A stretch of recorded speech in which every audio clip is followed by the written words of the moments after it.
Olá pessoal, sejam bem-vindos ao canal Entre Linhas. É o momento de nós explorarmos as entrelinhas da lição da Escola Sabatina. O tempo passa e nós já estamos aqui no terceiro vídeo, no terceiro tema dessa série de estudos para todas as gerações. Que legal, né? No segundo vídeo nós vemos que a lição tratou-se basicamente de um resumo do trimestre. E nesse terceiro vídeo nós vamos falar basicamente sobre Noé, a aliança de Noé, como que era a sociedade de Noé naquele momento, como que eram os tratos. E a lição também traz para nós uma recapitulação, né, já que nós vamos ver o princípio do pecado, como que foi o pecado desde o Éden até Noé. Bom, como ponta da linha, nós vamos trazer aqui os assuntos principais de cada dia da lição. Teremos também a participação do Marcos André com o quadro Alinhando as Doutrinas, que o pessoal tem gostado também. Valeu, pessoal! E nas entrelinhas, nós vamos trazer aqui, junto com a ponta das linhas, os textos em hebraicos que falam sobre o pecado, que falam sobre essa aliança com Noé, e vamos tentar trazer aqui também a visão de alguns teólogos sobre esses textos bíblicos que a linha da lição aponta para vocês. Ok, pessoal? Espero que vocês fiquem conosco. Não esqueça aí de dar o joinha no nosso conteúdo se você gostar. Se você não é inscrito, já fica o apelo logo no início, se inscreva no nosso canal para você receber o alerta aí, e também não deixe também de comentar aqui nesse vídeo para a gente saber o que vocês estão pensando, reagindo aí sobre o nosso conteúdo. Então, logo mais teremos aqui a leitura dos comentários. Por enquanto, chama a vinheta.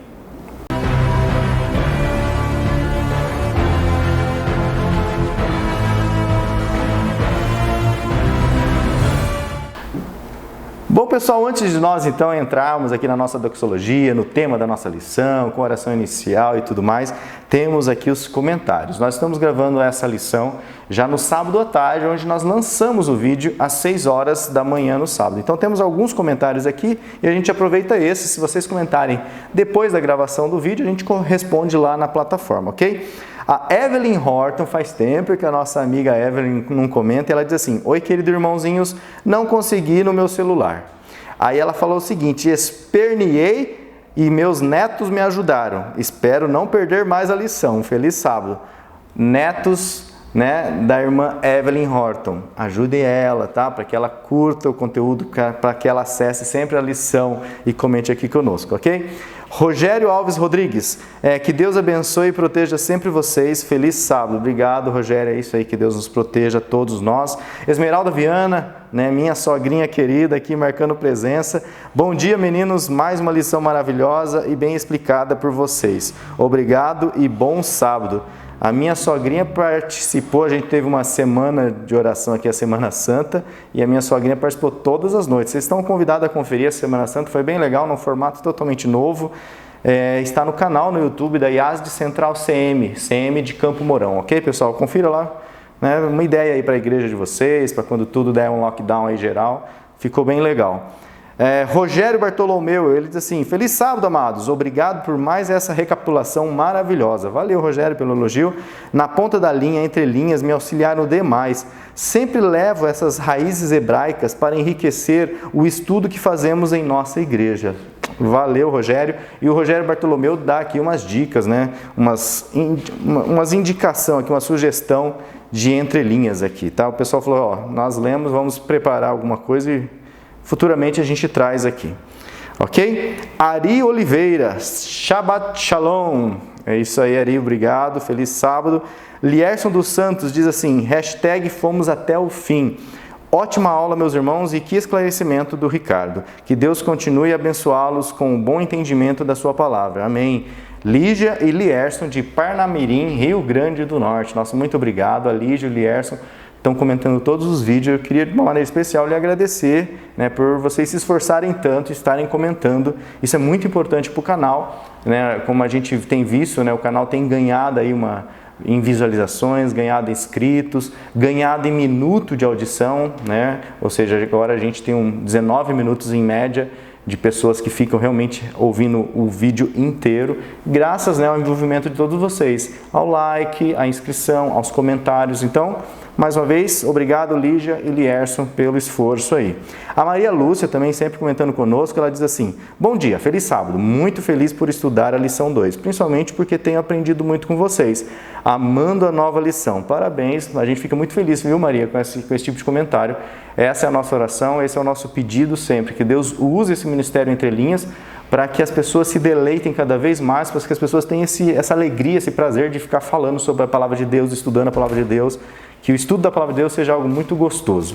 E ela ainda comenta assim, a Maria Lúcia: vocês são tão bons ao abordar a lição e ao comentá-la como qualquer pastor. Aliás, muito melhores que alguns que não têm o conhecimento e a dedicação que eu vejo em vocês. Infelizmente, não são remunerados para tal, mas o pagamento o Senhor os dará. Com certeza, Maria Lúcia, Deus tem provido para mim, para minha família, para a família do Alexandre, para a família do Ricardo.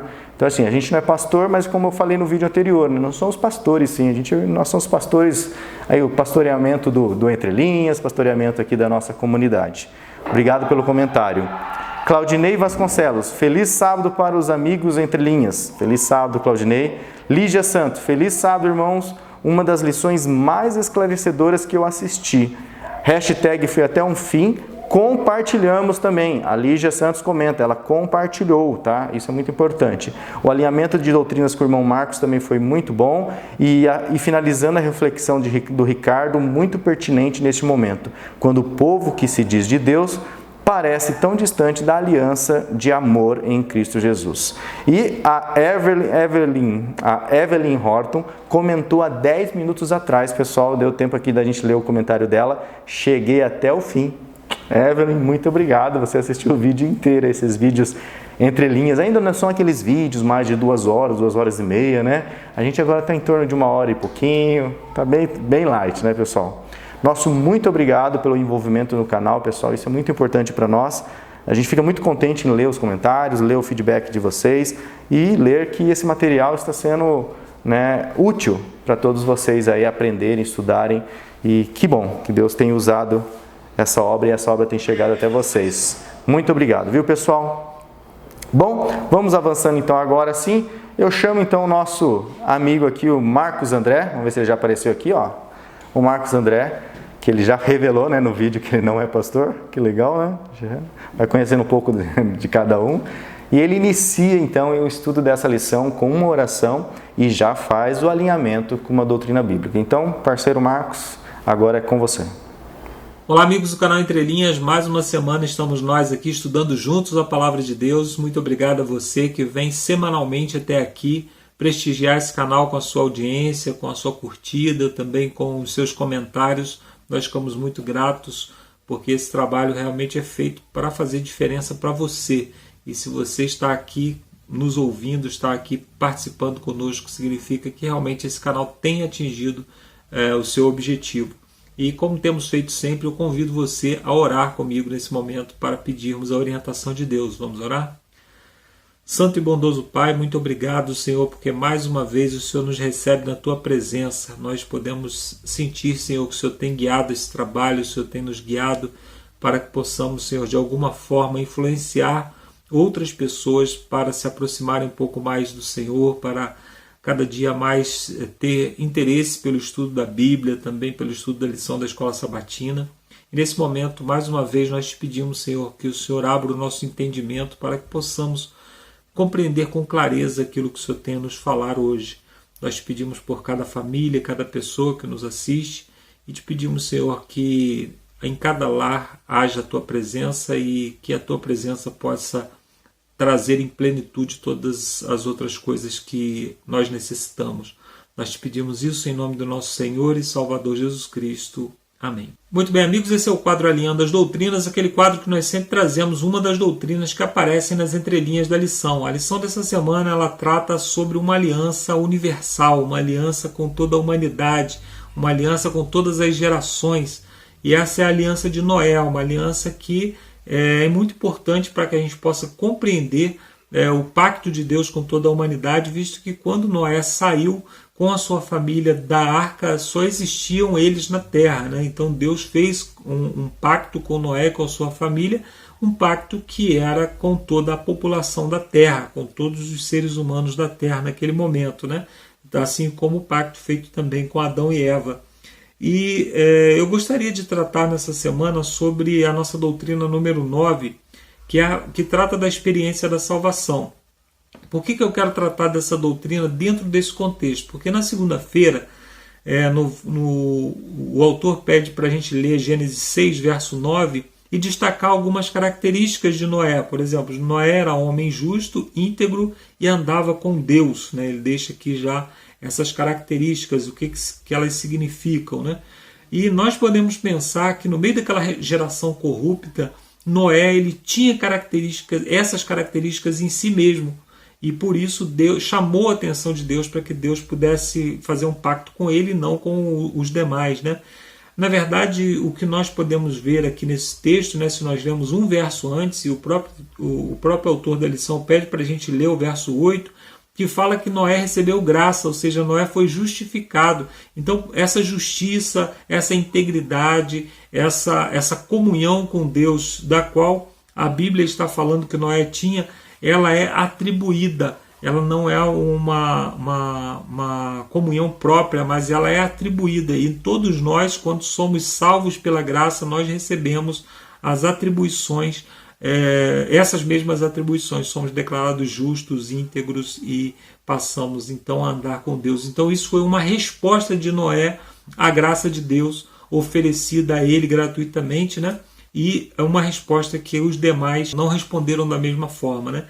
Enquanto que nós vivemos hoje numa geração muito parecida com a de Noé, né?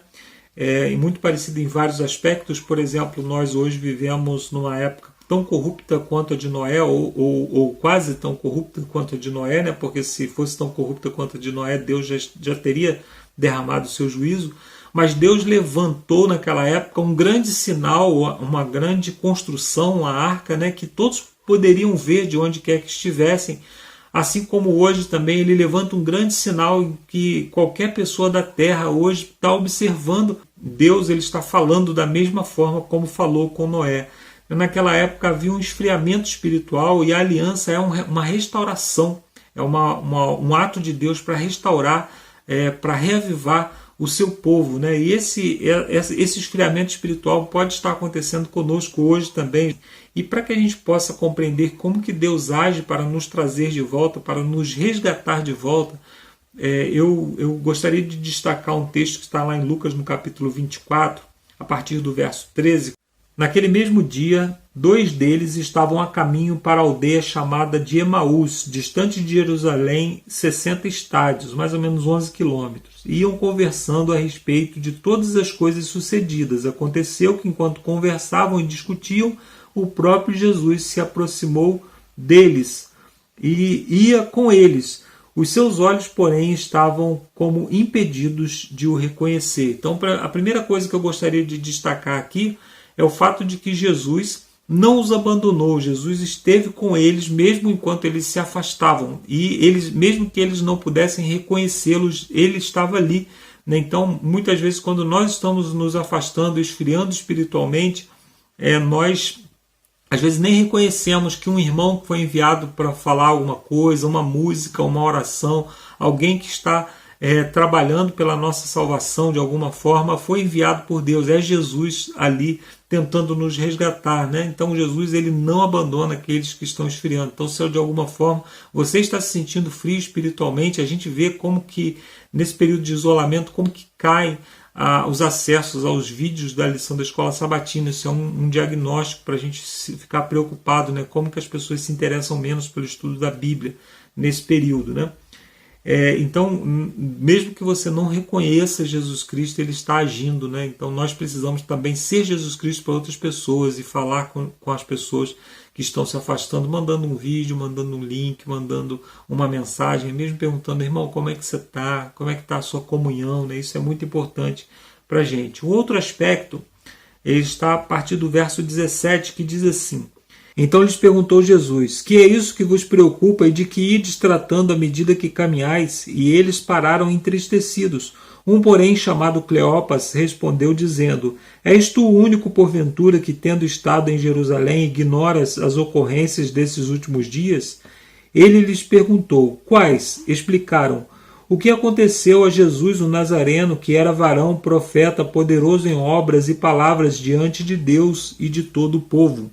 Então aqui nós vemos Jesus Cristo chamando esses discípulos para um diálogo, para que eles pudessem abrir o coração e falar o que estava afligindo a eles, né? Eles estavam decepcionados pelo fato de Jesus ter morrido né? Então eles tinham expectativas a respeito do ministério de Jesus que não eram expectativas reais, e quando Jesus não cumpriu essas expectativas, eles se decepcionaram. E às vezes nós podemos, de alguma forma, nos decepcionar também com a igreja, porque criamos expectativas que não são reais. Por exemplo, eu vou para a igreja achando que todo mundo lá é santo, eu vou para a igreja achando que os meus problemas financeiros vão acabar, eu vou para a igreja pensando que lá todo mundo, que não existe fofoca na igreja, por exemplo, e isso pode me decepcionar. Eu posso, as minhas expectativas podem não ser atendidas e eu posso me decepcionar. O que Jesus Cristo espera de mim numa situação delas? Ele vem e me pergunta: o que está te afligindo?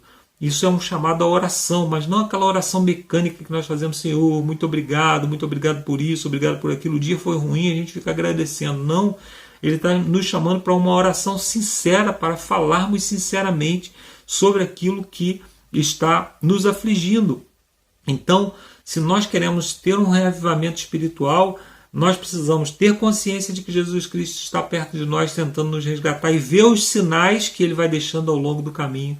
E também precisamos orar, precisamos ter o hábito da oração sincera. No verso 25 diz assim: então lhes disse Jesus: honestos e tardos de coração para crer em tudo que os profetas disseram. Porventura não convinha que o Cristo padecesse e entrasse na sua glória? E começando por Moisés, discorrendo por todos os profetas, expunha-lhes o que a seu respeito constava nas Escrituras.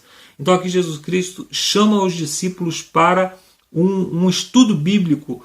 E se você está fraco espiritualmente, você precisa voltar à Bíblia, precisa, mesmo sem sentir vontade, você precisa voltar à Bíblia.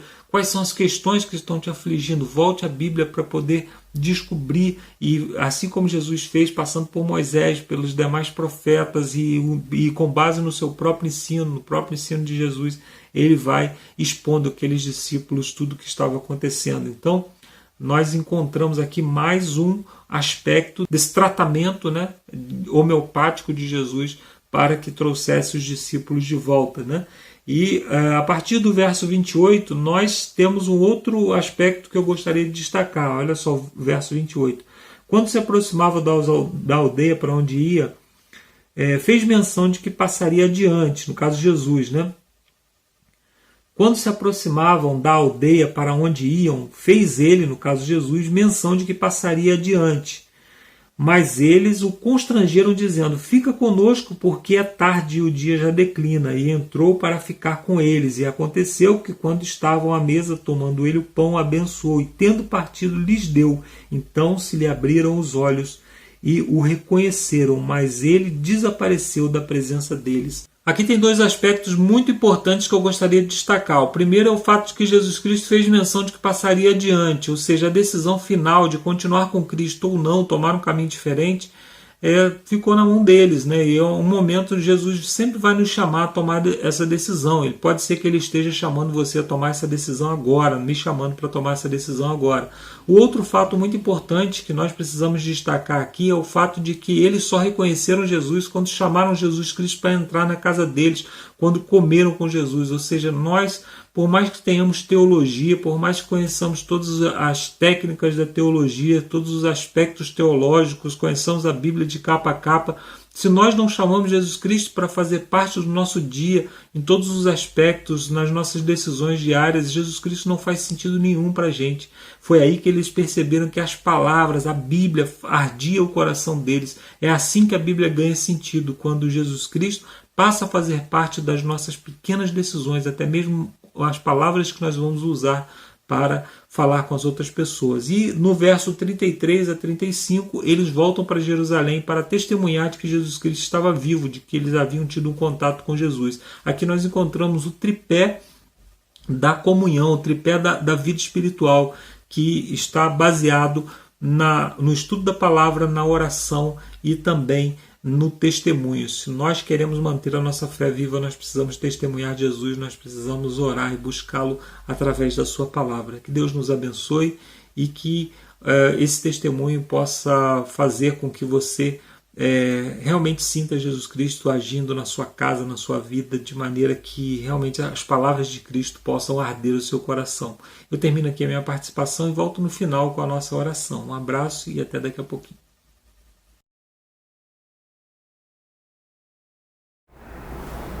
Valeu, Marcos. Obrigado aí pela sua oração, já por ter alinhado a doutrina. E agora nós vamos então seguir a nossa doxologia, onde nós temos aqui o quadro na ponta da linha. E claro, dentro das pontas das linhas aqui, nós vamos trazer já as entrelinhas. Ok, pessoal? Então daqui a pouco já vou chamar aqui, como vocês perceberam, nós estamos ainda naquele formato mantendo o maior distanciamento. Então sempre vai aparecer eu aqui, depois o Ricardo, depois o Alexandre, né, até que, se Deus quiser, logo passe aí essa pandemia. Ok, pessoal? Então, agora eu chamo então o Ricardo para começar aqui na ponta da linha de sábado. Bom, gente, vamos lá. Lição 3, o título é Para Todas as Gerações. Nós vamos trazer, no decorrer da semana, vamos explicar o que é Toledot, a expressão hebraica para gerações. O famoso verso para memorizar, outrora, verso áureo, né, o verso chave da lição.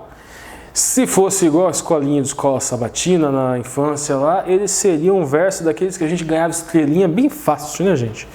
Porque é curtinho. Muitos talentos para gastar depois. Isso, o Alexandre está falando aqui atrás, muitos talentos para gastar depois do final do trimestre, comprando coisas lá no sábado à noite. No leilão do sábado à noite.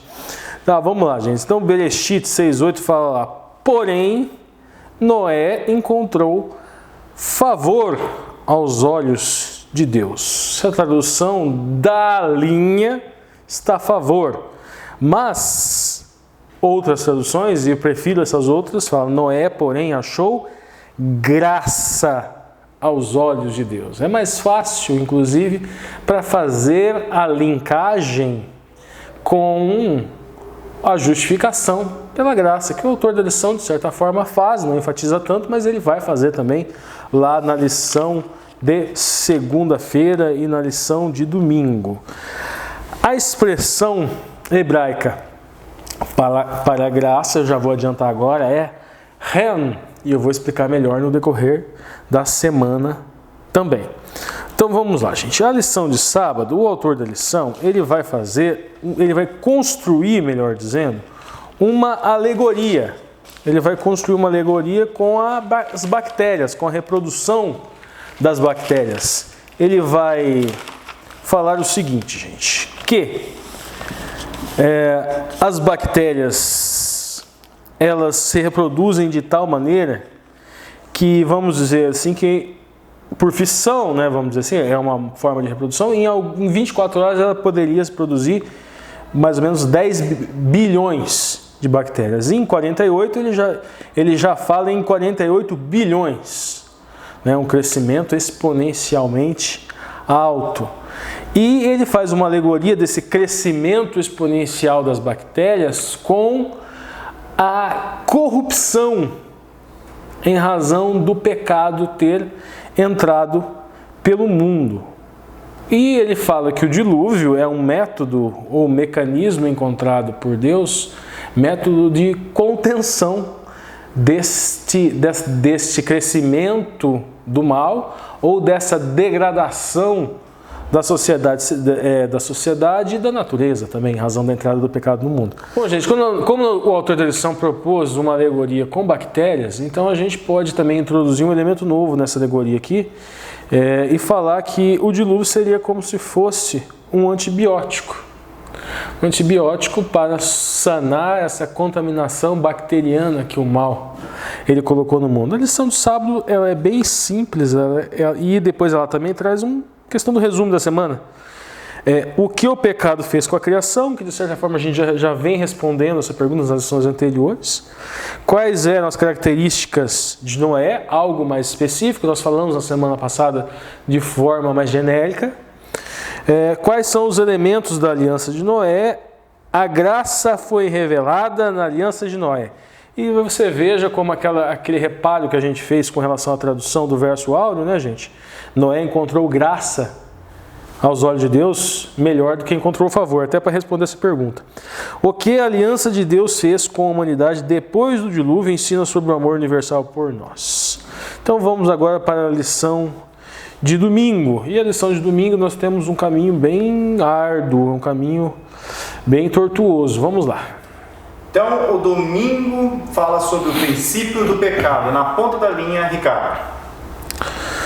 Olha, gente, eu Primeira coisa, no primeiro parágrafo, o autor traz aqui a questão de Gênesis 1:31. 1:31, quando por ocasião da criação, a semana da criação, em cada dia da criação, Deus dizia, Ele dava uma sentença, ele dava um veredito, Ele dava uma nota, talvez vamos dizer assim, para aquilo que foi criado. E Ele falava que era bom, tov. Aí nós chegamos no sexto dia da criação, tov meod, ou seja, muito bom. É o primeiro parágrafo da lição, o autor vai falar isso. Que no final do dia da criação, tudo era muito bom. E aí nós chegamos no sábado, e Deus cria o lapso para desfrutar tudo de bom, e o lapso que vincula Criador e criatura, e o dia que simboliza plenitude, integralidade. Nós temos que entender, gente, que até se a gente der uma analisada nesse contexto bíblico, o todo, ele é melhor do que a soma das partes.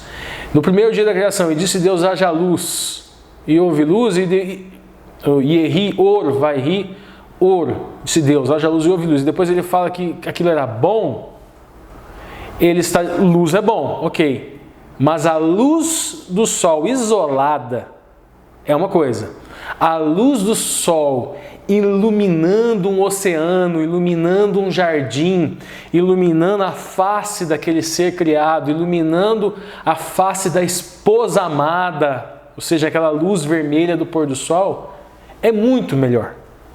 Então, no sexto dia, ok, muito bom porque foi criado o homem, mas no sábado, gente, o sábado é plenitude, a raiz de Shavat, de Shalom, integralidade. Então, é mais do que muito bom. Então, o sábado não é porque Deus não criou nada de bom.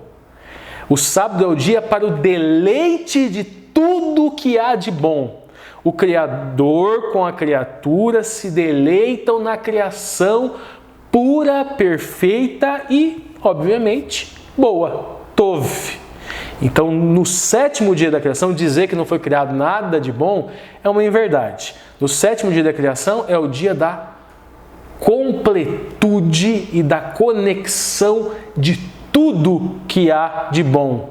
E essa conexão é muito melhor do que as partes separadas, isoladas. Mas tá bom. Vamos sair um pouco dessa mini entrelinha que a gente soltou aqui e vamos perceber a conexão que o próprio autor da lição deu o link para a gente sobre o Tov Meod, o muito bom, o sexto dia da criação, quando foi criado o homem, ou seja, muitos falam que é a obra-prima da criação, que é a cereja do bolo, eu entendo que é o sábado, a cereja do bolo, justamente porque conecta tudo o que o Criador pensou e ainda vincula a relação Criador-criatura no sábado. Mas vamos continuar. Tov Meod com Tov Haetz. O que seria isso, gente? Esse Tov Haetz. Esse Tov Haetz é a árvore.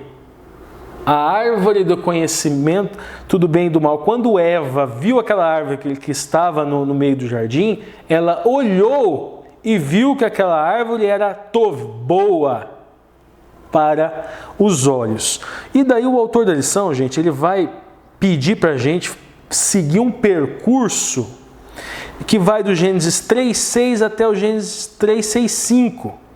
E no Gênesis 3:6 trata justamente da questão de Eva e da questão da queda do homem. Uma reflexão interessante aqui, gente. Pense bem. Olha como Moisés constrói o texto. Primeiro dia, luz, Tov Meod. Segundo dia, firmamento. Tov, bom.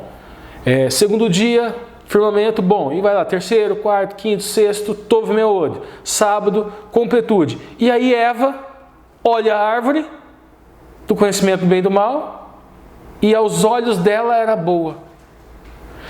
Deus teria dando ordem através da palavra a toda a criação, deixando ela perfeita, boa e dando acesso à humanidade, a tudo aquilo que é de bom, a única coisa que não era para ela usufruir, se bateu o olho e ela entendeu como boa. Vocês percebem o que Moisés, que Moshe queria com isso?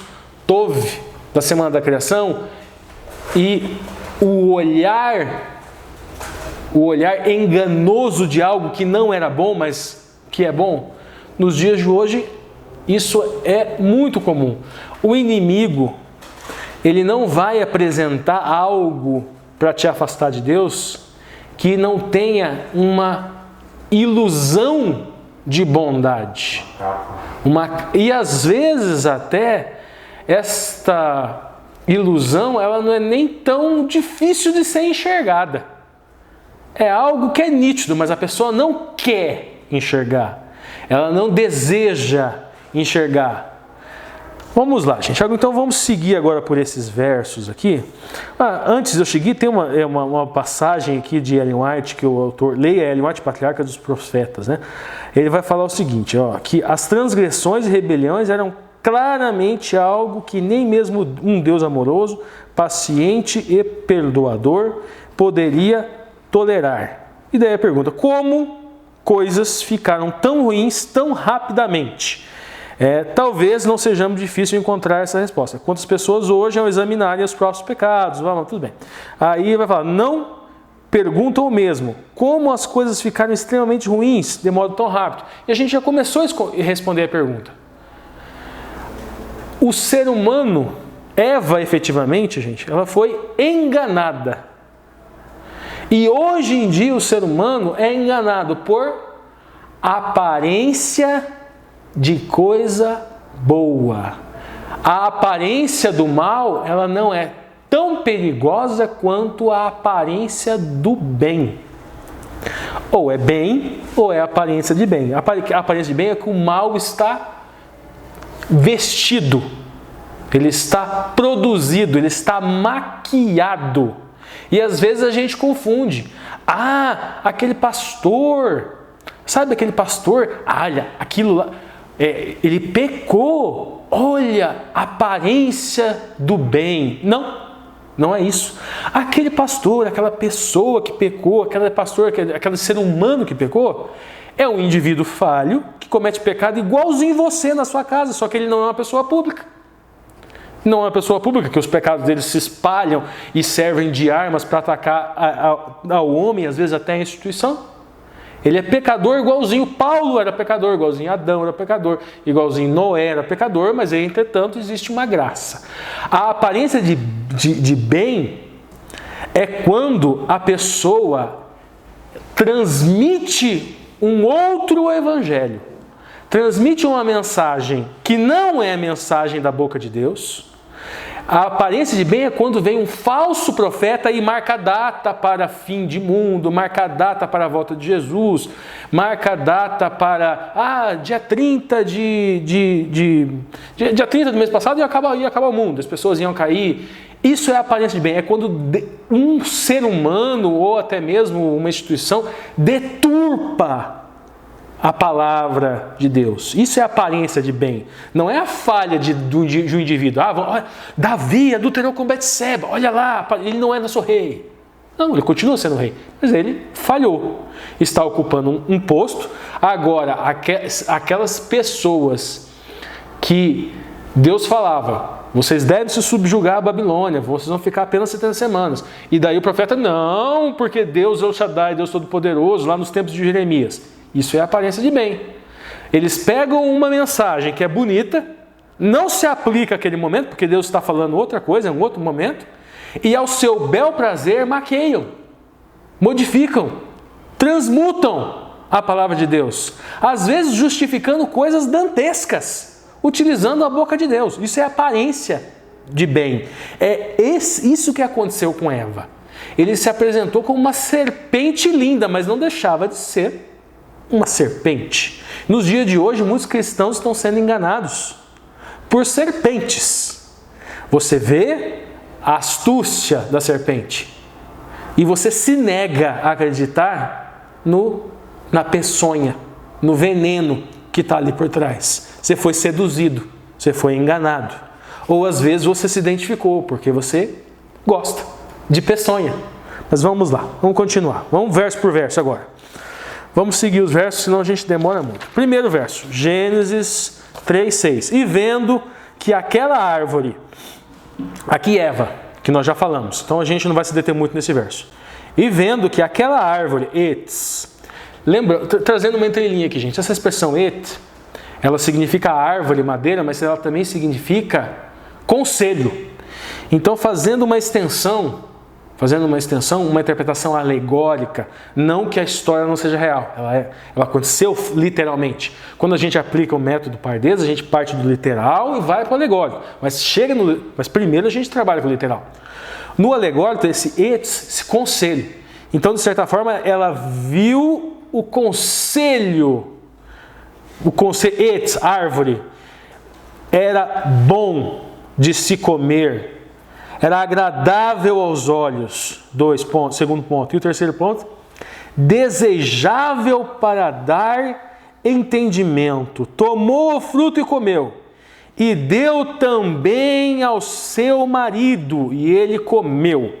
Então nós temos lá, como eu já adiantei, Tov Haetz, boa árvore, que é possível fazer uma conexão lá na dimensão Drash do Pardês, com Tov Meod, muito bom, da Semana da Criação. Ela tinha toda a criação para escolher. A única coisa que não era Tov Meod, que não era Tov, que não era bom, ela escolheu. E era a única coisa que poderia acabar, prejudicar com a integridade, com a completude do sábado. Porque o sábado é o dia de desfrutar do Tov Meod. Então ela escolheu a única coisa que destrói a harmonia de cada dia da criação. Harmonia essa feita por Vaiomer, pela palavra. E alegoricamente a palavra é Yeshua. E o verbo e a palavra, o Logos se fez carne. Homer, a palavra, aquela palavra que deu ordem, que criou o dia, aquela palavra que fez o firmamento, aquela palavra que deu ordem a cada dia da criação, que deu toda a criação, ela foi negada nesse momento por Eva, optando por uma outra coisa que aos seus olhos era boa. Cuidado, gente. Muitas vezes nós estamos sendo seduzidos por aquilo que é bom aos nossos olhos, mas não é bom de verdade. Não é a verdade. Não é o bom da criação, a verdade do eterno. Vamos lá, continuando.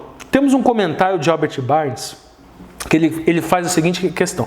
Todo pecado é irracional e irresponsável. Muitas vezes nós somos tentados, segundo Albert Barnes, a atacar Adão e Eva por aquele pecado. Se eles não tivessem feito isso, eu não estaria sofrendo isso agora. Só que o pecado deles, por mais irracional que pareça, a gente olhando de longe, é o mesmo pecado que nós cometemos hoje, muitas vezes até pior. E ele é tão irracional e ele é tão irresponsável como isso tudo que eu descrevi, essa negação daquela criação magnífica. Nós também, quando pecamos, estamos negando. Diferença que é algo que está na nossa esperança e não algo que eles viam face a face. Mas estamos sendo irresponsáveis igualmente. Aí o comentário de Koch, ele fala o seguinte, porque existia uma questão se Adão estava ausente ou não durante a narrativa da fala da serpente com Eva.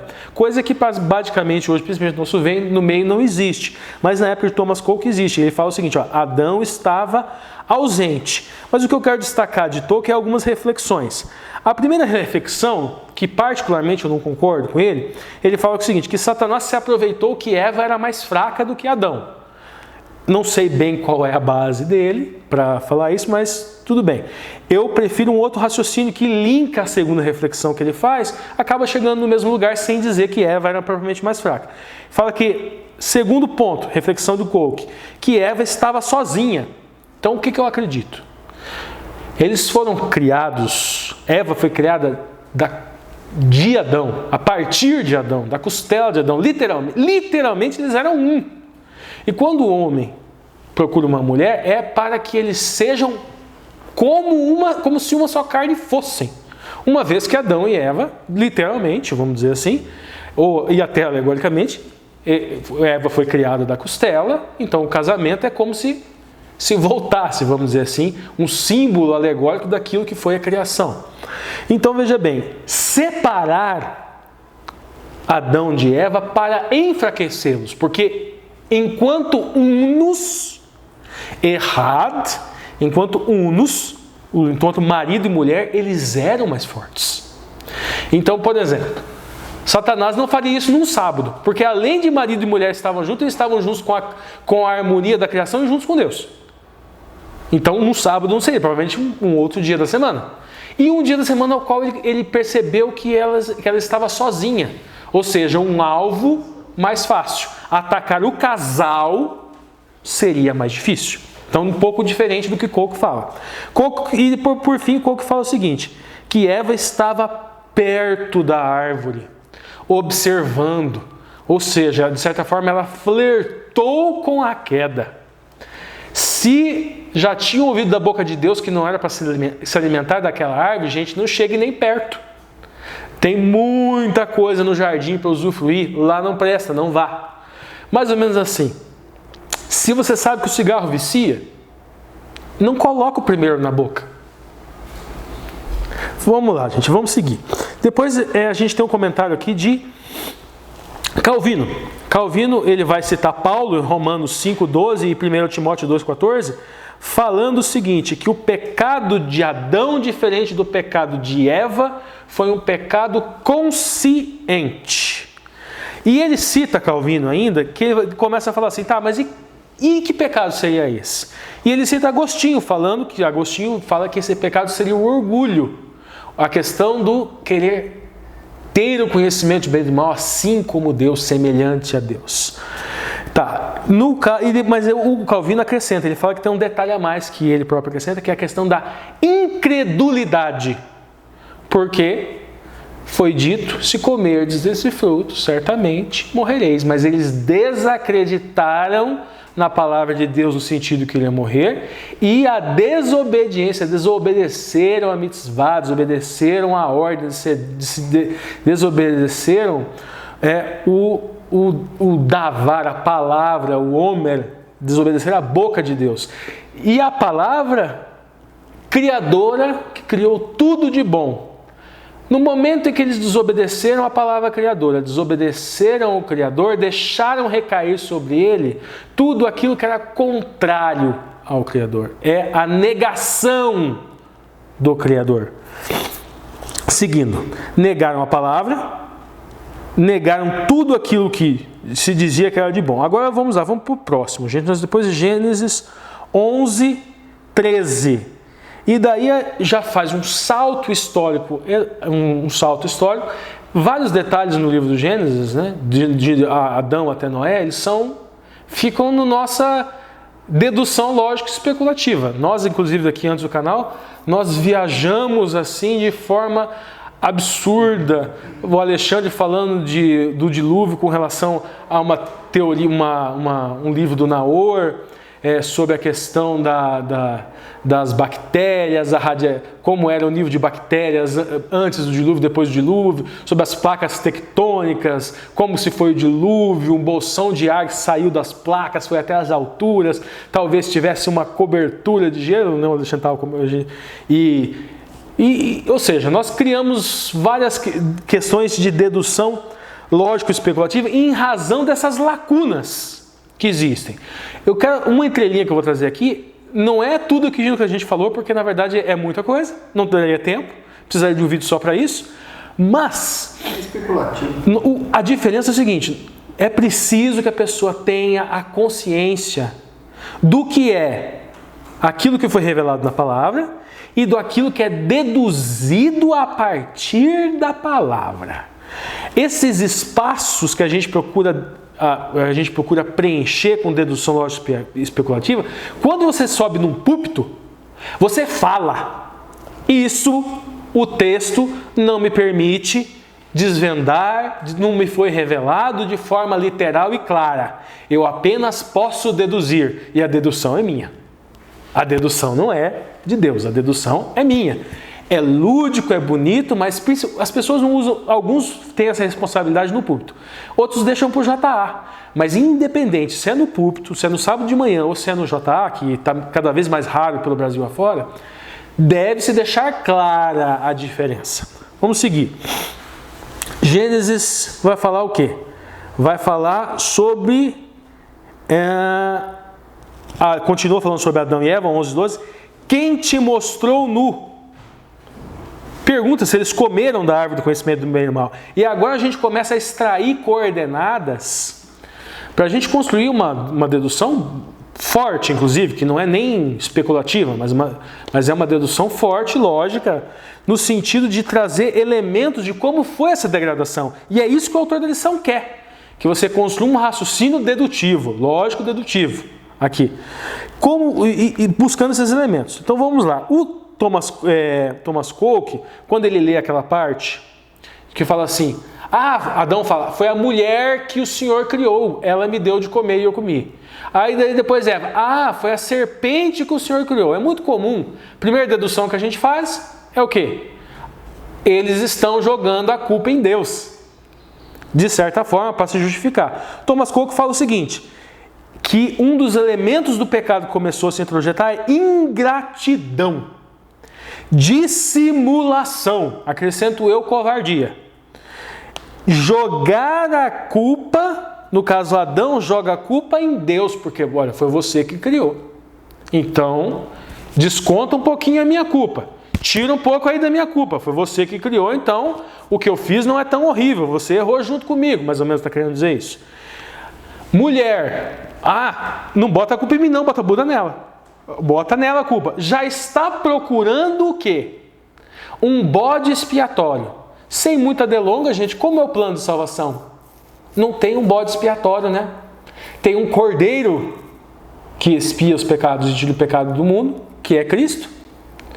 E esse cordeiro é o próprio verbo que se fez carne e habitou entre nós. É o próprio ser que não julgou por usurpação de ser igual a Deus de mesma natureza, se esvaziou a si mesmo, se fazendo carne, depois, enquanto homem justo, ele se aniquilou e se fez pecado. Então, de certa forma, este mecanismo Moisés, ele estava fazendo o quê? Ele já estava mostrando, olha aqui, Adão estava procurando um bode expiatório. E ele quis colocar a culpa em Deus, mas do jeito dele.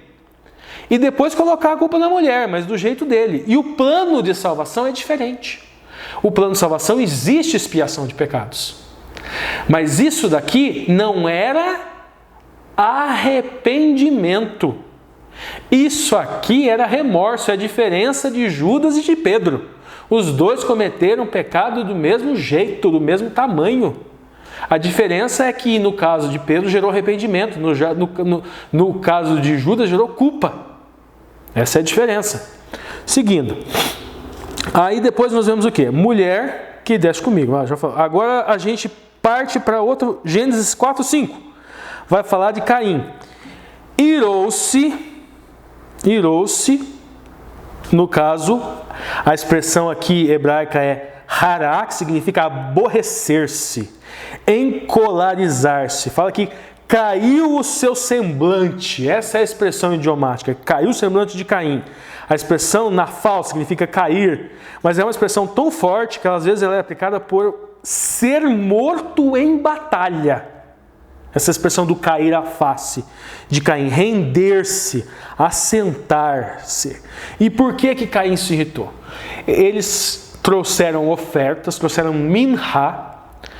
O korban tem várias korban, tem o korban olá, korban minha. A expressão que aparece aqui, ela é ligada ao korban minha.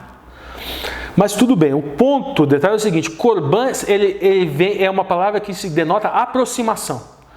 Aqui, Moshe está construindo também um link, vamos dizer, com o sacrifício do korban. Nós vemos aqui Caim e Abel praticando o Corban. E nós temos um comentário, gente, muito interessante do Thomas Coke, uma reflexão que ele fala o seguinte, que a primeira coisa que Adão ensinou para os seus filhos, conforme eles estavam crescendo em seus trabalhos, nos seus ofícios, foi a religião. Que a primeira história que nós encontramos desses filhos é ligada ao trabalho deles, ao ofício deles e ao sacrifício expiatório. E Abel traz o cordeiro, o primogênito dos cordeiros. Moshe constrói o texto, um link óbvio ao Corban Olá, ou seja, e as premissas, Rabikurim. E Caim traz aquilo que era do seu ofício. Aquilo que era do seu ofício, do seu trabalho. Aqui nós temos, gente, algumas questões, vamos lá. A expressão lo sha'ah, ela significa interessar-se, dirigir-se, prestar atenção, atentar ou afastar-se. Então veja bem, o sacrifício, o Corban, Minhá de Caim, e Deus não se interessou por esse sacrifício. Note que novamente aqui, o que une isso com aquilo que Adão estava fazendo? Era um plano de salvação meio torto. O plano de salvação inclui o primogênito dos mortos, inclui o Cordeiro de Deus que tira o pecado do mundo. E Caim traz a primazia, o melhor do seu trabalho. O melhor, ele oferece um Corban Minhá, mas no sentido de obra, de consagração de obras. Faz parte também das alegorias que estão descritas na Torá. Mas o Corban Olá para expiação de pecados não serve a farinha, não serve os produtos da terra. Porque o significado alegórico é diverso. Então, muito provavelmente, se deduz desse texto que Caim ofereceu um sacrifício com a intenção de que as suas obras, ou seja, aquilo que ele fazia de melhor, que era lavrar a terra, o justificasse.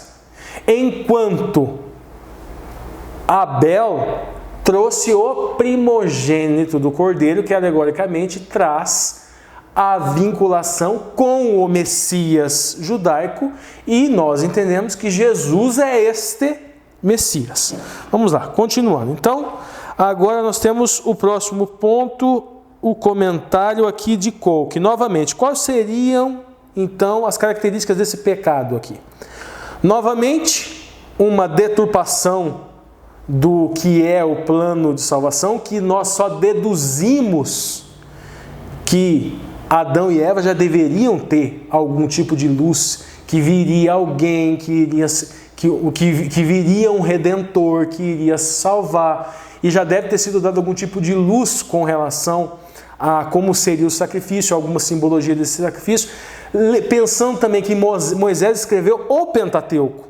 Então, quando nós estudamos o livro de Gênesis, nós devemos conectar esses links, vamos dizer assim, linguísticos, esses links lógicos com Levíticos, com os outros livros. E é isso que nós estamos fazendo aqui, no caso, com Caim e Abel. Vamos lá, continuando. Então, o Thomas Cook fala que seria ciúme, seria inveja, raiva, vingança. E ele traz uma seguinte... E a reflexão eu já trouxe para vocês, já falei. A questão do trabalho. Agora, seguindo, vamos lá, vamos para o próximo. Daí o Gênesis 4:8 narra a morte, no caso de Abel. Gênesis 4:19. Agora, Gênesis 4:19, a gente dá mais um salto, a gente chega em Lameque. Lameque teria duas mulheres. O primeiro ponto, que se fala muito, é a questão da poligamia. Ele tinha duas mulheres. Ada, que significa beleza, e Selá, que significa sombra ou brilho. Albert Barnes, um ponto interessante sobre a poligamia, Albert Barnes, que a associação que ele faz, gente. Ele pensa o seguinte: antes do dilúvio, existia uma superabundância. Aquela coisa de novelinha da Record, o Jardim do Éden lá com plantação, beleza, frutífero, e fora do jardim parecia uma secura do caramba. Eu particularmente não acredito, também é especulação minha, mas o próprio Barnes, ele entendia isso. que existia uma superabundância, mesmo fora do jardim, teria muitas árvores, teria uma beleza muito grande. E essa superabundância teria levado, segundo Barnes, Lameque à poligamia. Thomas Cole vai até um pouquinho mais longe, ele fala que se tinha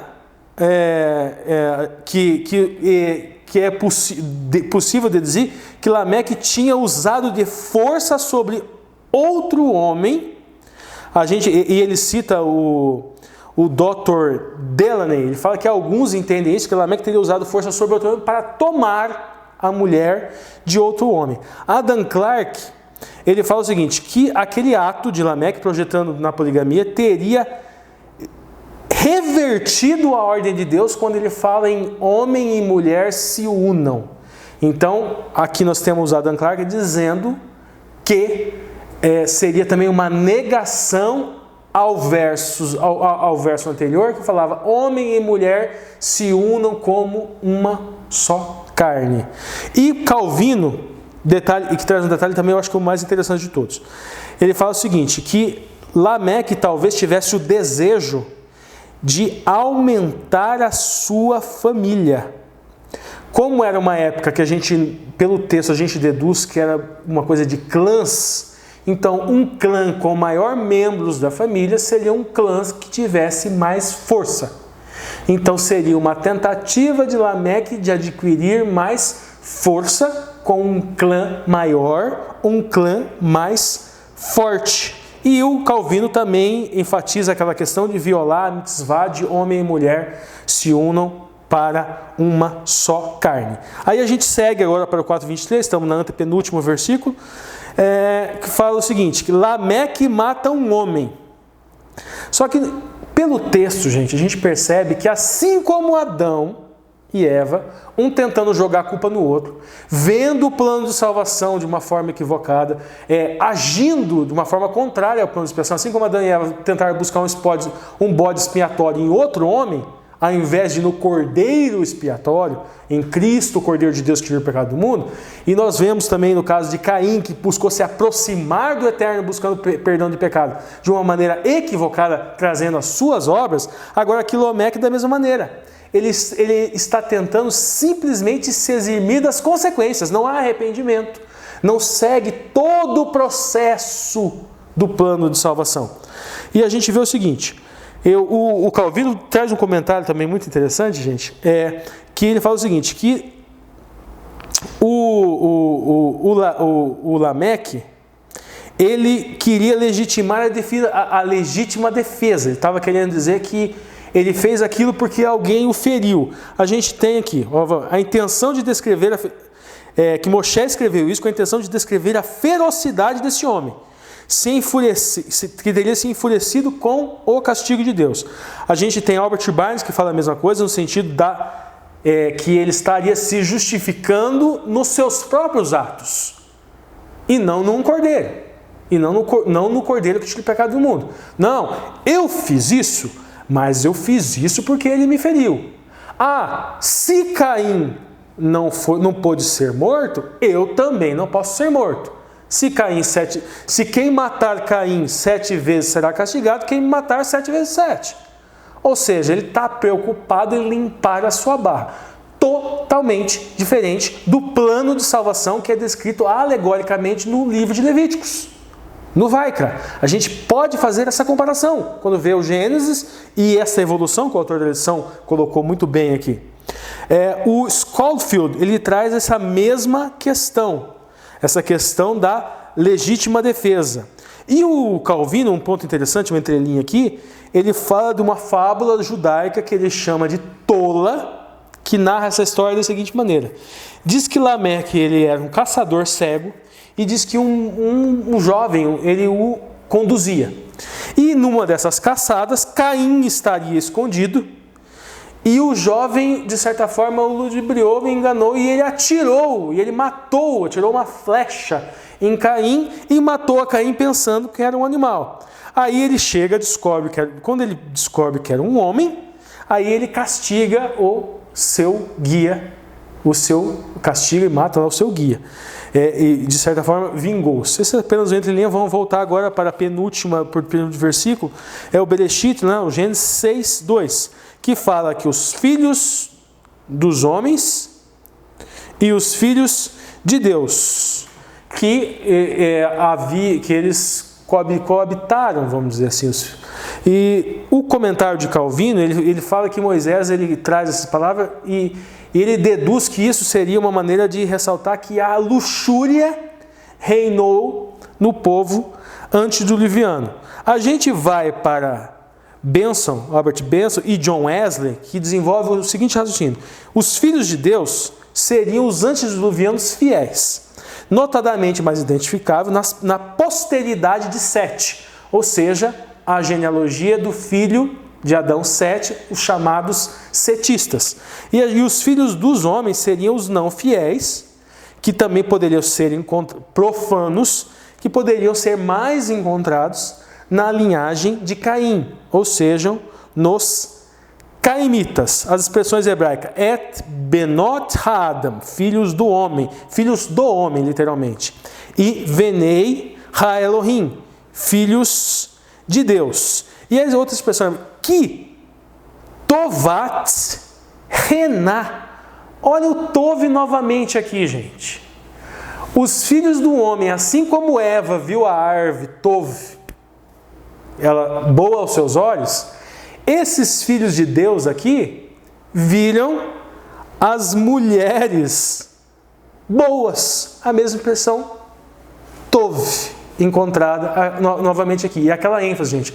Às vezes aquilo que aos nossos olhos é bom, necessariamente não é bom mesmo aos olhos de Deus. Por isso que a gente sempre tem que usar aquele princípio, amor a Deus e amor ao próximo. Sempre.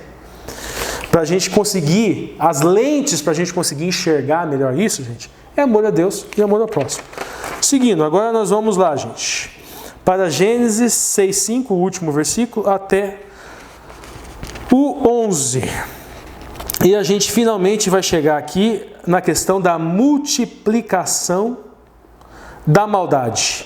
E a expressão aqui, Ha'at Adam, a maldade, e Ha'at é mal, desgraça, calamidade, do homem, ela se multiplicou, que chegou a um ponto de Deus se arrepender. Ele se arrependeu, Deus, de ter criado o homem. Só que a expressão hebraica é nahen, seria arrepender-se, ser consolado ou vingar-se, ou com as mesmas letrinhas da exatamente a mesma raiz, nihen, que significa consolar, expressar condolências. Então Deus buscou consolo por ter criado o homem. Deus expressou condolências a si mesmo por ter criado o homem. Ou seja, Deus se condoeu por ter criado o homem. Porém, e aí 6:8, Noé achou graça. Ren. Graça também pode ser encanto. Na pictografia dessa palavra, ren, o het, na pictografia é um muro protetor. E o nun é justamente uma sementinha na água, vamos dizer assim. Então, é como se Deus tivesse protegido a semente. Essa graça, na pictografia, nós encontramos a cerca protetora, o het, e a semente. Só que a semente de Noé. Isso é graça. É a proteção da semente. Vamos lá, gente. O pecado piorou. O detalhe que eu acho, que o vínculo agora, para terminar aqui esse link do domingo, assim. O que há de comum em todos esses versículos? Que a gente vai lá de Eva, a questão do bom, a visão deformada, a troca pelo bom da semana da criação por um outro bom, seja o bom da árvore, seja o meu bom trabalho, seja o bom da árvore como Eva, seja o meu bom trabalho como Caim, seja as boas mulheres como as mulheres caimitas, pelo bom da semana da criação. Pelo bom da semana da criação. E o egocentrismo é o elemento. Vocês notam, Adão buscou justificação em si. Não, o Senhor que criou. Onde que ele foi buscar o erro nele? Não, ele foi buscar uma forma de se justificar fora. Aí nós vemos Caim, ele foi buscar justificação no melhor do seu trabalho. A gente vê todo aquele povo antediluviano que provavelmente se corrompeu em razão do pecado e dos efeitos, vamos dizer assim, prolongados do pecado e dessa união que naquele momento não era mais adequada, que só serviu para aumentar a maldade. Eles foram buscar nas mulheres dos filhos dos homens, ou seja, dos cainitas, que tinham práticas provavelmente, dedução também, provavelmente mais profanas do que a descendência de Sem. E aí é onde o pecado se proliferou mais ao ponto de Deus se arrepender. Então, 2 pontos. Falsa concepção do que é o bem, concepção enganosa, e egocentrismo. São esses 2 pontos. Essa lição foi bem longa, bem extensa, da segunda-feira é um pouco menor.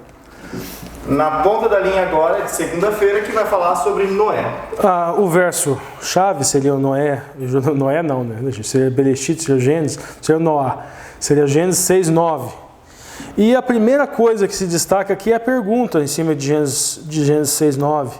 Porque vai falar sobre Noé, que Noé era justo, ele era íntegro e ele andava com Deus.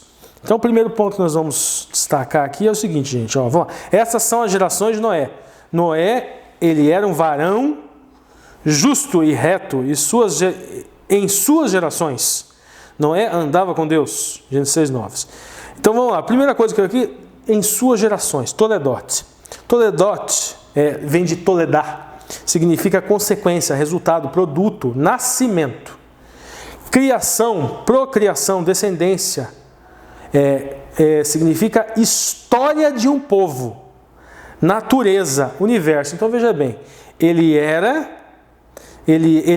Noé, ele era justo e todos aqueles adjetivos, em sua descendência, em seu produto, em seu nascimento, sua criação, na história do povo antediluviano, vamos dizer assim, Noé era tudo isso. Em sua natureza ele era isso.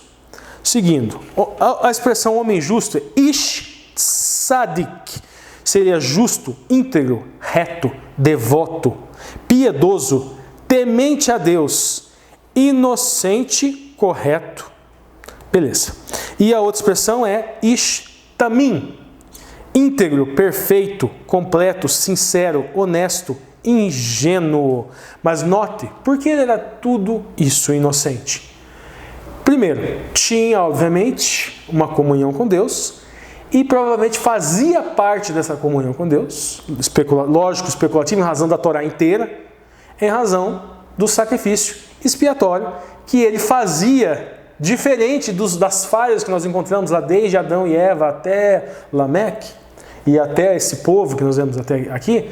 Noé fazia o sacrifício como Abel fez e não era egocêntrico como aqueles que buscaram salvação, culpando a Deus, lamentando, resmungando em razão da contaminação pelo pecado e negando com isso a palavra de Deus, sem perceber que foi essa mesma negativa que gerou o pecado da humanidade.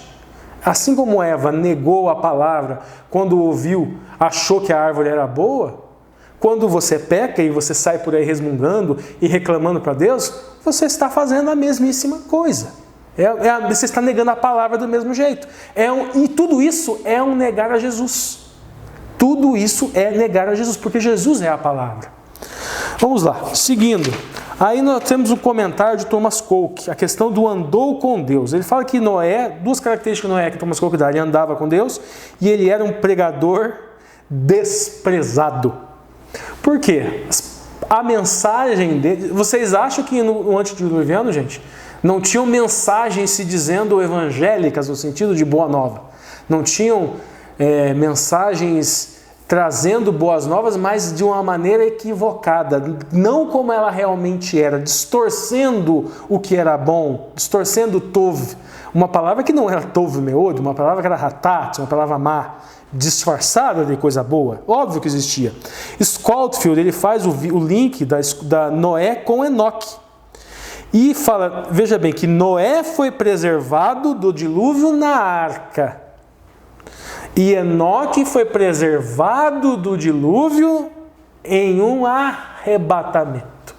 Alegoricamente, Noé simbolizaria aqui aqueles que serão sepultados, descerão ao Sheol, morrerão, uma morte como um sono sem sonhos, e depois ressuscitarão para a salvação. E Enoque, aquele arrebatado, aqueles que estarão vivos, não passarão pela morte, quando Cristo voltar. Calvino, ele fala do Toledote, e ele fala que a expressão de gerações, que Noé era íntegro e reto nas suas gerações, é a história de uma vida. Ou seja, a história da vida de Noé era de integridade.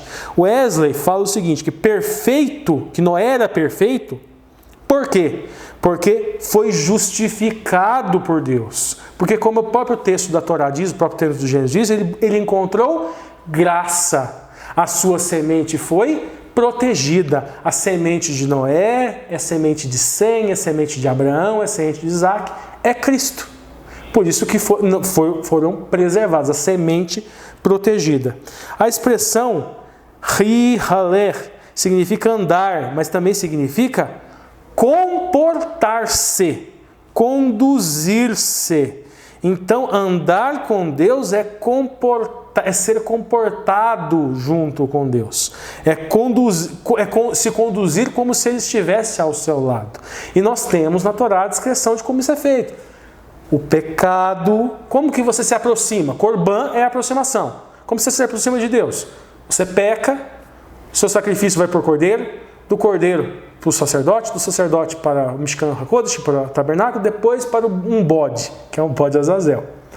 Mas o andar com Deus é isso, é praticar o amor a Deus e o amor ao próximo, se pecar, expiar os seus pecados no sangue de Cristo. Isso é andar com Deus. Isso é ser tamim. Isso é ser tzadik. Isso é ser tzadik. Seguindo, gente. O autor da lição, agora saindo um pouco desses, voltando bem para a ponta da linha, ele vai falar o seguinte, que Deus foi capaz de usar a Noé. Por quê? Porque Noé permitiu. Porque Noé encontrou graça. A expressão para essa proteção que foi dada para Deus, a gente encontra elementos na arca. A arca de Noé é chamada de caixa, arca, púlpito, palavra escrita, ou arca de Noé. Deus mostrou sua graça com a aliança com Noé, só que o autor da lição enfatiza o seguinte, gente, que essa aliança, a gente tem que entender que ela é um pouquinho diferente. Por quê? Por que Deus precisa de Noé? Lembra que na semana passada nós falamos que a aliança, as duas partes fazem alguma coisa. Mas a aliança de Deus é uma aliança de identidade. O povo, nós acabamos de escrever como o povo foi perdendo a identidade, ou seja, foi se desviando da aliança. E aí como ele protege a semente, ou seja, a semente é onde guarda a identidade. É ali que está a identidade do Criador com a criatura. E ele guarda na arca, ali na família de Noé. Mas por que ele precisava de Noé? Porque Noé precisava aceitar. E encerrando o autor da lição, ele vai fazer uma alegoria muito interessante, que faz todo sentido para a gente entender essa aliança de Noé. Que ele fala da questão do duplo benefício. Que é mais ou menos como existe uma pessoa num barco. E existe uma pessoa que caiu do barco e está se afogando. Essa pessoa que está dentro do barco, ela vai fazer um pacto, fazer um acordo. Olha, eu vou te salvar. Eu faço uma coisa, eu pego e jogo o bote salva-vida para você, que vai ficar amarrado aqui. E você coloca o bote salva-vida e você volta. A alegoria com a tradução é muito pertinente. Se o salvador, que é a pessoa que está no barco, lança o bote salva-vida e a pessoa não quer ser salva, ela não quer pegar o bote salva-vidas, não quer pegar a boia salva-vidas, não há o que fazer, não haverá salvação. Então nessa aliança corre a mesma coisa. Se a pessoa não quiser ser salva, ela não será salva. E esse bote salva-vidas, essa boia salva-vidas, Não é a lei, é engano seu. Esse bote salva-vidas, essa boia, é a emuná, é a fé atuante. E está relacionada com todo o plano de salvação que nós vimos lá que foi deformado ao longo da história antediluviana, nessa dedução lógica que a gente criou, até certo ponto lógica especulativa, contextualizando com os demais livros da Torá, mas fizemos. Seria a emuná, por quê? Aquilo que a gente sempre vem repetindo aqui, gente. Nós somos salvos, ou seja, Cristo morreu por nós. A alegoria seria mais perfeita se a pessoa se não tivesse bote e a pessoa escolhesse morrer no meu lugar. Mas vamos seguir a alegoria do autor e vamos tentar construir alguma coisa. Essa boia seria a fé. A partir da fé, eu pratico obras não para ser salvo, mas porque fui salvo, porque Deus expia meus pecados e eu pratico uma fé atuante. A fé atuante, ela pressupõe atos de justiça e de caridade. Eu pratico esses atos não para conquistar, mas para retribuir o Deus, ou seja, o Jesus que me jogou a boia. A fé em Cristo, nessa alegoria do autor, seria, e esta fé em Cristo, ela vem acompanhada de dons. Se eu tenho fé em Cristo, eu recebo do Espírito dons espirituais, e eu pratico essa minha fé. Emuná sempre é fé atuante. Encerro aqui, que já ficou bem comprido. Deixa eu esticar mais então, Ricardo, aproveitando a sua analogia, eu estava lembrando assim, se você recebe uma boia que está te salvando e ao mesmo tempo que você olha aos lados, você vê um monte de pessoa morrendo afogada igual a você, qual que é a sua atitude se não compartilhar essa boia, se não estender essa mão para falar assim, ó, eu estou pego a boia. Ou gritar pro cara do barco, lance mais boias, tem mais gente aqui. Boia, entendeu? Então, se fosse a Rose, né? A Rose deixava o Jack, ela ficava em cima, deixava... Mas essa é emuná, né? Claro, sem dúvida. Legal. Agora é com você, Alexandre. Mais 2 horas de entre linhas. Então, Alexandre, terça-feira agora, aliança com Noé na ponta da linha. Muito bem, agora na lição de terça-feira e a partir da lição de terça-feira a gente vai falar bastante de Noé, né? Até a lição de domingo a gente passou por Adão e Eva, por Caim, por Lameque, o Ricardo passeou pela metade do livro de Gênesis em 6 capítulos, né? E é interessante porque tem muita história, muitos anos de história e estão em 3 capítulos, que é de 3 a 6.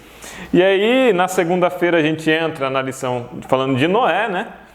Descreve bem o Noé na lição de segunda e na lição de terça-feira a gente vai falar da aliança que Deus vai fazer com Noé. Essa passagem, a partir daqui, vai estar sempre em Gênesis 6, né? Depois, na quarta, que a gente vai sair do Gênesis 6, mas a lição de terça é toda Gênesis 6. O que eu elenquei aqui como mais importante, né? Nós temos uma primeira parte que não é tão tratada na lição, mas que tem lá sua relevância, que é a Gênesis 6, 14 a 16, em que é apresentado o projeto da arca. Deus fala para Noé, você vai construir a arca desse comprimento, dessa altura, vai ter tantos pavimentos, vai ser calafetada por dentro e por fora, assim, assim. Então é feito o projeto da arca. É interessante porque tem uma estrutura de quiasma, olha só. Antes e depois do projeto da arca, nós temos a justificativa do porquê Deus iria destruir a terra e por que era necessário construir a arca. Então, nós temos Gênesis 6, 11 e 13, 11 até 13, por que Deus vai destruir a terra? E aí é porque a maldade se multiplica, porque o homem é violento, porque o homem é mau, por isso eu vou destruí-lo. E aí, Gênesis 14 a 16 vai ter o processo necessário para a salvação. Agora você pega, constrói a arca, assim, assim, assim, aqui está o projeto da arca. E por fim, no 17, Deus volta a falar, porque eu vou destruir a terra, porque o homem... Então, se a gente olhar, tem uma estrutura de quiasma aqui, em que começa explicando por que Deus vai destruir a terra com o dilúvio e porque é preciso construir a arca. No 6, 14 a 16, o projeto da arca, e no 6, 17 volta com a justificativa novamente. E aí, para mim, eu acredito que assim, o ponto central da lição vai estar em Gênesis 6, 18. Gênesis 6, 18 é quando Deus está propondo e está oferecendo uma aliança de salvação para Noé, que passa pela construção da arca. Olha só, primeiro aspecto importante. Deus, quando descreve essa aliança, ele fala, é a minha aliança para contigo.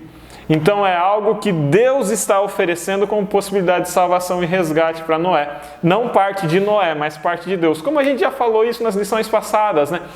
Essa salvação, essa relação salvífica com Deus é uma relação que Deus oferece, ela não parte de nós. Essa salvação é uma salvação para toda a família humana. Então, fala de Noé, fala da esposa de Noé, dos filhos de Noé, das esposas dos filhos de Noé. É uma aliança de salvação para a família de Noé, para os humanos que iriam ser salvos do dilúvio, da destruição. É uma aliança de salvação para os animais, e é muito interessante isso. Aqui volta, de certa forma, para aquela ideia edêmica de Adão reinando sobre os animais. E aqui Noé reina sobre os animais. A aliança que Deus faz para com Noé, ela extrapola a salvação para a família de Noé e ela extrapola a salvação para os animais também. E é um aspecto central ainda, a escolha e o domínio divino. Ou seja, quem define a aliança, quem escolhe salvar, quem determina a salvação é Deus. O que compete a Noé nesse processo? Noé deve construir a arca. Noé vai ser as mãos para construir a arca. Mas, até na construção da arca, o projeto não é de Noé. O projeto vem de Deus. Então, o protagonista do processo é Deus. É Deus que decide salvar Noé. Primeiro, é Deus que decide e que entende a necessidade de destruir. É Deus que propõe a salvação para Noé. É Deus que supre os meios para Noé produzir a arca e ser salvo. É Deus que oferece a aliança. É Deus que salva e que manda os animais entrarem na arca. Então, o protagonismo do processo de salvação aqui está todo em Deus. O que não significa que Noé não tenha nada para fazer, né? Noé tem algo a fazer. Noé constrói a arca. Obedecer. Obedecer, exatamente.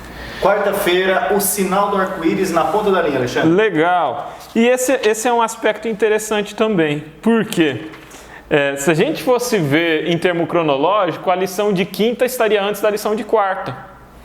A lição de quarta, ela fala do sinal de aliança, do arco-íris, e a lição de quinta fala que Noé ficou sozinho na terra.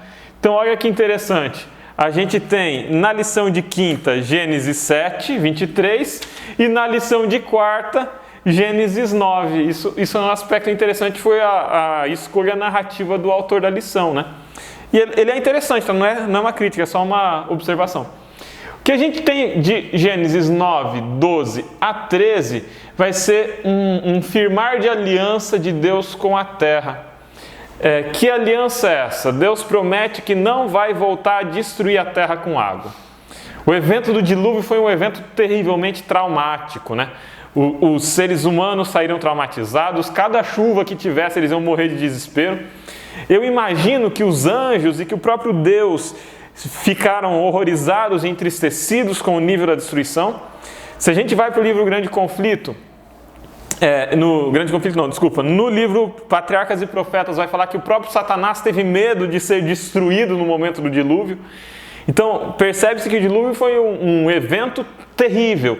E agora Deus promete que não vai voltar a destruir a terra com água. E ele fala mais, ele fala que vai pendurar o arco dele no céu. E aí nós temos Gênesis 9, 14 a 17. Em que Deus fala que sempre que ele trouxer nuvens sobre a terra, sempre que vier chover, vai aparecer o arco dele no céu. E aí tem uma frase que é interessante, que eu me lembrarei da aliança. Gente, será que Deus precisa ser lembrado da aliança? Deus iria esquecer a aliança? De amnésia, né? Sabe aquele negócio, tipo, eu tenho que comprar pão na volta do trabalho, daí eu faço uma marquinha na mão para comprar pão na volta do trabalho? Será que Deus precisa disso? É evidente que não. Então, por que Deus fala que vai colocar o arco e me lembrarei e não destruirei a terra com água? Por que Deus fala que vai colocar o arco? Deus está deixando aqui um sinal de lembrança para o povo, para a humanidade. Do tipo, fiquem tranquilos, eu não vou me esquecer. Eu prometi que eu não vou destruir a terra com água novamente. E eu não vou me esquecer. Fica tranquilo, está aqui o meu sinal. Ó. Eu sempre vou olhar para ele, eu sempre vou me lembrar. Fica tranquilo, eu não vou me esquecer. O arco de Deus, o arco-íris, ele vem muito mais como uma certeza e um descanso para a humanidade, que a terra não vai ser destruída novamente com água, e acompanhado de uma ideia de cuidado, de proteção, de acolhimento divino, do que com a ideia de que Deus vai se esquecer e ele precisa... Ah, é mesmo, eu ia destruir a terra com água, mas eu não vou mais porque agora eu vi meu arco. Eu tinha prometido que eu não ia mais destruir. Não é essa a ideia. É nós nos lembrarmos que Deus se lembra de nós. É para nos dar a segurança de que Deus se lembra de nós. É uma relação muito, eu diria até paternal, sabe? A criança com a desconfiança, com o trauma, olha para o pai, mas você não vai me esquecer? O pai fala, não, fica tranquilo, eu não vou me esquecer de você. Tenha certeza, eu não vou me esquecer de você. E me lembra aquela fala de Jesus Cristo, de que ainda que uma mãe se esquecesse do seu próprio filho, ele não se esqueceria. Ele não se esqueceria. E aí chegamos no último dia da lição, né? Que é a lição de quarta-feira. Quinta-feira, desculpa. Ficou somente Noé, na ponta da linha, Alexandre. E aqui nós temos a ideia do remanescente, né? A centralidade está na passagem de Gênesis 7, 23. E ali vai dizer que foram todos exterminados, que a terra era coberta por devastação e morte, todos foram exterminados e ficou apenas quem?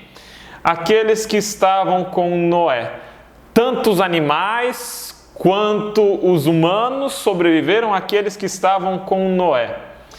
Isso aqui, aqueles que estavam com Noé, não significa que Noé tivesse um poder mágico. E eu creio, pela fé, gente, que não foi a arca que salvou Noé. Provavelmente existia no tempo de Noé outros barcos, talvez a humanidade tenha tentado nadar, tenha tentado subir em barco, tenha tentado se agarrar em tronco de árvore. Então, por que Noé sobreviveu? É porque Noé tinha um barco muito poderoso? É porque Noé tinha um leme maravilhoso no barco dele? A gente sabe que a arca não tinha leme, né? É porque Noé tinha uma construção mais sólida? É por isso que Noé sobreviveu? Acho que a gente tem que tomar cuidado com a história de Noé para não transformar ela numa história de salvação pelas obras. Do tipo, eu fui salvo porque eu estava dentro do barco, né? E aí a gente vai transformar, geralmente, a igreja numa arca de Noé. Eu estou na igreja, então eu estou salvo. Eu estou na igreja, olha que barco sólido, olha que parede firme, olha como tudo é sólido. Então, aqui dentro eu estou seguro, eu posso passar pelo dilúvio com tranquilidade. Não é isso. Os que ficaram eram os que estavam com Noé. Por quê? Porque eram os que estavam com Noé que foram alcançados pela aliança. O aspecto de salvação aqui não está na arca. Está naquele que projetou a arca. Está nas mãos que conduziram a arca no meio do dilúvio. Está nas mãos que fizeram a arca repousar no Monte Ararat. Está nas mãos que conduziram a arca durante o dilúvio, está na mente que planejou a arca, está no poder divino que conduziu os animais de 2 a 2 para dentro da arca. Então, a salvação aqui está naquele que oferece aliança. E vamos lembrar, Deus estava oferecendo para Noé a minha aliança. A aliança não é de Noé, é de Deus. Portanto, quem produziu a salvação a Noé e os que estavam com ele, foi Deus, aqueles que estavam alcançados pela aliança. E aí a figura que traz no texto da lição é a figura do remanescente. Deus está o tempo inteiro tentando salvar. Deus está o tempo inteiro oferecendo salvação e buscando o homem. Nem todos aceitam. Aqueles que aceitam a salvação, aqueles que aceitam a aliança divina oferecida por Deus, eles são chamados de resto, de remanescente, dos poucos, daqueles que sobraram. Essa ideia do remanescente está presente em Noé. E o que tem de maravilhoso é que Deus, a partir de um remanescente, ele consegue reconstruir, ele consegue refazer, ele consegue produzir a vida novamente, ele consegue trazer o novo a partir desse renovo. Esse remanescente está aparecendo o tempo inteiro, gente. Esse remanescente está presente com Noé. Esse remanescente está presente na ideia de Abraão saindo da sua terra e da sua parentela. Esse remanescente está presente na ideia do povo saindo do Egito e indo pelo Êxodo. Esse remanescente está presente no povo que sai de Babilônia e volta para reconstruir o templo. A ideia do remanescente está presente com Cristo Jesus como um renovo de Judá, de Davi. A ideia do remanescente está presente nos discípulos de Jesus que vêm resgatar o senso do judaísmo e a ideia de uma lei que não salva pelas obras, mas que indica um caminho e que é muito mais elevada do que ordenanças puras e simples. A ideia do remanescente está presente lá na Reforma Protestante. Depois o remanescente vai aparecer de volta essa ideia. Nós acreditamos no movimento profético de 1844, narrado em Apocalipse. Então, nós temos constantemente a ideia de um remanescente. Hoje ainda, quem é salvo não é a igreja adventista, gente. Quem é salvo é o remanescente. O remanescente que extrapola as fronteiras da igreja adventista e que de forma alguma se limita e se inclui dentro dela. Parte do movimento da igreja adventista seria o remanescente, mas não todos. Parte do remanescente está aí, os filhos fiéis de Deus, aqueles que seguem Jesus Cristo nas diferentes denominações e que em um momento serão levantados, serão chamados. Esse é o remanescente. O remanescente não é agora aquele que está dentro da arca da igreja limitada. O remanescente é aquele que cumpre os mandamentos de Deus e que segue a fé em Jesus. Esse é o remanescente. E o pedido e oração para a gente nessa lição é que nós sejamos o remanescente, que nós façamos parte desse remanescente. Que assim como Noé escapou ao dilúvio, nós possamos escapar à destruição do fogo que um dia virá. Essa terra voltará a ser destruída. Não mais com água, agora com fogo. A mensagem de juízo que vem presente na mensagem de Noé é uma mensagem para nós hoje. Nós hoje temos uma missão parecida com a missão de Noé. Noé ele precisava pregar e anunciar que viria o dilúvio também e construir a arca de acordo com o mando de Deus. E nós? Nós somos hoje um canal que Deus tem para estender a sua aliança aos outros, para oferecer salvação aos outros. Nós não estamos no momento de falar que nós somos o remanescente, acabou e nós vamos ser salvos. Nós estamos no momento de oferecer essa aliança. Nós estamos no momento de chamar mais e mais pessoas para construir essa relação salvífica com Cristo, essa arca que não é uma parede de madeira, mas que é uma relação salvífica com Cristo. Nós hoje somos esse remanescente, temos uma função, fazer o remanescente engordar. Que a gente possa estar dentro dessa arca, que não é uma arca de madeira, que não é uma arca de tijolo, que é uma arca de relacionamento salvífico com Cristo Jesus. Essa é a aliança. Bom, pessoal, terminamos aqui então as pontas das linhas, entre linhas. Espero que vocês tenham gostado, que novamente, mais esse estudo, essa terceira lição tenha trazido algo novo, algo que talvez não seja tão novo, mas solidificado algum conhecimento aí em você. E fica o apelo, que você possa compartilhar, assim como a Lígia Santos faz, como tanto Edilza Nascimento e tantos outros colocam, compartilhar esse conteúdo para que cada vez mais pessoas aprendam a estudar a palavra de Deus. Ok, pessoal? Nosso muito obrigado. E agora eu chamo aqui para encerrar como oração o Marcos André. Então, Marcos, encerre o estudo dessa lição como oração. Muito bem, amigos, chegamos ao final de mais um vídeo, chegamos ao final de mais uma lição. E eu gostaria de destacar aqui a pergunta número 2 da parte de sexta-feira, que diz assim: além de advertir sua geração sobre o iminente juízo, Noé buscou ajudá-la a sentir a necessidade de salvação. Porque essa verdade é impopular. O que aconteceu com Noé também acontece conosco hoje. Falar de pecado se tornou algo asqueroso e ninguém quer mais subir ao púlpito para falar de pecado. E as pessoas, portanto, não sentem mais necessidade de salvação. Elas dizem somente nos púlpitos que Jesus te ama, que Jesus quer te dar bênção, quer te abençoar, que Jesus é seu amigo. Sim, tudo isso é verdade. Mas se nós ocupamos o púlpito de uma igreja e não falamos de salvação, da nossa necessidade de salvação, da condição humana, nós estamos gastando um tempo sagrado para algo profano, porque quando nós utilizamos o púlpito da nossa igreja é para falarmos que as pessoas necessitam, que nós necessitamos todos da salvação em Cristo Jesus.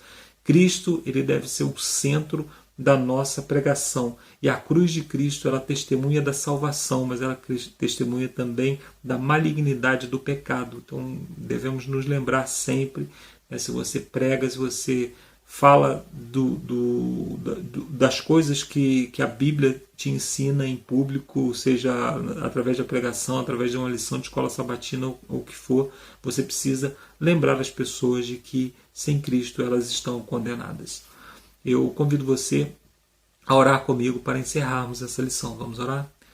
Senhor Deus, muito obrigado por mais uma lição, muito obrigado porque mais uma vez o Senhor nos falou claramente sobre a Tua Palavra.